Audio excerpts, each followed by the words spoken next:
65ஆம் சங்கீதம். தேவனே, சியோனில் உமக்காக துதியானது அமைந்து காத்திருக்கிறது. பொருத்தனை உமக்கு செலுத்தப்படும். ஜெபத்தை கேட்கிறவரே, மாம்சமான யாவரும் உம்மிடத்தில் வருவார்கள். அக்கிரம விஷயங்கள் என்மேல் மிஞ்சி வல்லமை கொண்டது.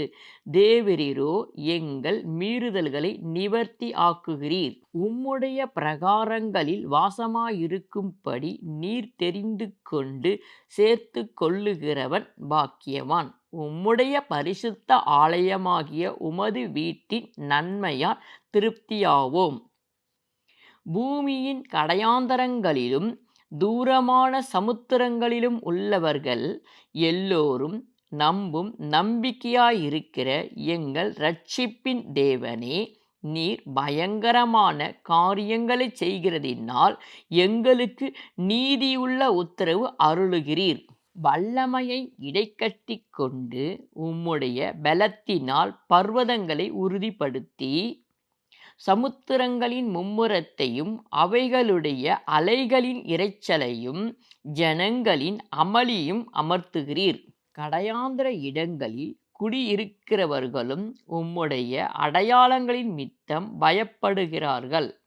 காலையும் மாலையும் களிகூர பண்ணுகிறீர். தேவரீர் பூமியை விசாரித்து அதற்கு நீர் பாய்ச்சுகிறீர். தண்ணீர் நிறைந்த தேவ நதியினால் அதை மிகவும் செழிப்பாக்குகிறீர். இப்படி நீர் அதை திருத்தி அவர்களுக்கு தானியத்தை விளைவிக்கிறீர். அதின் வரப்புக்கள் தானியத்தக்கதாய் அதின் பாடைசால்களுக்கு தண்ணீர் இறைத்து அதை மழையால் கரையப் பண்ணி அதின் பயிரை ஆசீர்வதிக்கிறீர். வருஷத்தை உம்முடைய நன்மையால் முடிசூட்டுகிறீர்.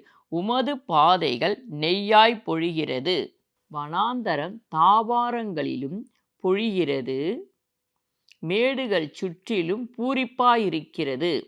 மேய்ச்சல் உள்ள வெளிகளில் ஆடுகள் நிறைந்திருக்கிறது. பள்ளத்தாக்குகள் தானியத்தால் மூடியிருக்கிறது.